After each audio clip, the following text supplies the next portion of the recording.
In the past in mental health services, there was very little expectation of recovery. In fact, Ireland held a world record in the 1950s for hospitalising people. There was very little expectation that once a person developed a mental illness, that they'd ever rejoin their community or their family again. I think the technology has moved on, the science has moved on, our understanding and our treatments have moved on. And now the expectation is on recovery, that people will have a short episode, and our intention is to get to people as early as possible in their mental illness. And Vision for Change has this woven throughout. In 2012, there's a major new investment in terms of mental health care, €35 million and 400 additional posts. And this is, again, very much designed about the Vision for Change objectives and indeed the Programme for Government objectives. So three main platforms here are making sure that our community mental health teams have the staff numbers and the competencies and skills that are required for a mental health service. So a community mental health team should include psychiatrists, social work, occupational therapy, clinical psychology and nursing. And it's important that all of the teams, both for adult and children, have these skill sets on board. And also then that they can carry our clinical programs, and there's three initiatives being advanced this year in terms of the whole area of early intervention in psychosis for young people who develop a psychotic illness. Early intervention is absolutely critical. The whole area of self-harm and people who present in our emergency departments. About 60,000 people self-harm in Ireland every year.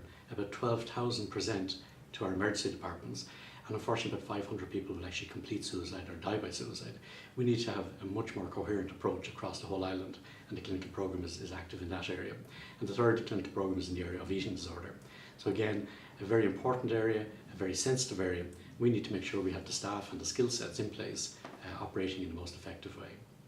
The other developments then in terms of for the whole area of self-harm and suicide, a major investment in terms of our National Office for Suicide Prevention, over €3 million to advance programmes both within HSE and with our partner organisations. Very encouraging pieces there.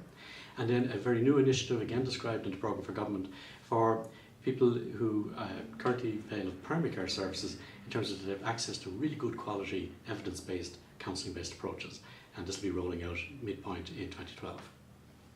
What we're really encouraged just in the last week is that the National Service User Executive has published this report, so that people who use our service are very encouraged in terms of how they're treated, what the expectation of recovery is, and certainly the whole area of dignity and respect. Mental health service staff across the HSE have certainly embraced the Vision for Change values, and we're really encouraged by this. I think sometimes mental health services are often very discreet. People aren't often aware of where their services are available, and we have over 9,000 staff working across 800 locations across the country.